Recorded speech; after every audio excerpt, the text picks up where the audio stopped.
بسم اللہ الرحمن الرحیم۔ حضرت سعد رضی اللہ تعالیٰ عنہ صحابی رسول ایک مرتبہ نبی پاک صلی اللہ علیہ وآلہ وسلم کے پاس آئے اور عرض کی، یا رسول اللہ صلی اللہ علیہ وآلہ وسلم، میرا رنگ کالا ہے، کیا میرا کالا رنگ مجھے جنت میں جانے سے روک سکتا ہے؟ رسول پاک صلی اللہ علیہ وآلہ وسلم نے فرمایا، سعد کیا بات ہے؟ اگر تو ایمان والا ہے تو تجھے جنت میں جانے سے کون روک سکتا ہے؟ عرض کی، یا رسول اللہ صلی اللہ علیہ وآلہ وسلم، غریب آدمی ہوں، میرا رنگ بھی کالا ہے، مجھے کوئی لڑکی بھی نہیں دیتا۔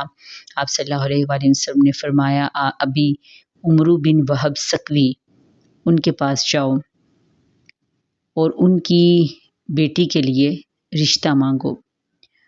عمرو بن وہب بہت مالدار شخص تھا اور اس کی بیٹی خوبصورتی میں مشہور تھی۔ نبی پاک صلی اللہ علیہ وآلہ وسلم کے حکم کو سنتے ہی حضرت سعد رضی اللہ تعالیٰ عنہ جاتے ہیں، ان کے گھر کی طرف دروازہ کھٹکھٹاتے ہیں اور حضرت عمرو بن وہب باہر نکلتے ہیں تو حضرت سعد رضی اللہ تعالیٰ عنہ فرماتے ہیں، میں رسول پاک صلی اللہ علیہ وآلہ وسلم کا قاصد ہوں اور آپ کے پاس آپ کی بیٹی کا نکاح کا پیغام لے کر آیا ہوں۔ اب ظاہر تو حضرت عمرو کو بالکل بھی اس بات پر یقین نہ آیا، انہوں نے کہا، بھاگ جاؤ یہاں سے۔ وہ بیچارے ڈر کر واپس آ گئے اور پیچھے سے بیٹی نے ساری باتیں سن لی۔ اب پیچھے سے بیٹی نے آواز لگائی، بابا جان سوچ تو لیا کریں، آپ کیا کہہ رہے ہیں؟ آپ ایک نبی کی بات کو جھٹلا رہے ہیں، ہلاک ہو جائیں گے۔ میں اپنے نبی کے حکم کے آگے کالے گورے کو نہیں دیکھ سکتی۔ آپ ابھی جائیں اور اس سے کہہ دیں کہ مجھے اس کا رشتہ منظور ہے اور میں شادی کے لیے تیار ہوں۔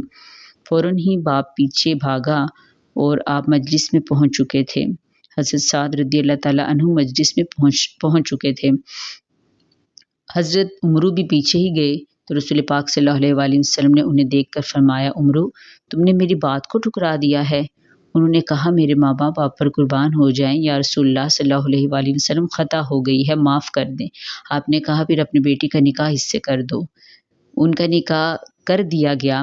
حضرت سعد رضی اللہ تعالیٰ عنہ کا نکاح حضرت عمرو بن وہب کی بیٹی کے ساتھ، جو کہ انتہائی خوبصورت تھی، کر دیا گیا۔ حضرت سعد رضی اللہ تعالیٰ عنہ نکاح کے فوراً ہی بعد بازار گئے اور راستے میں ہی اعلان ہو گیا جہاد کا۔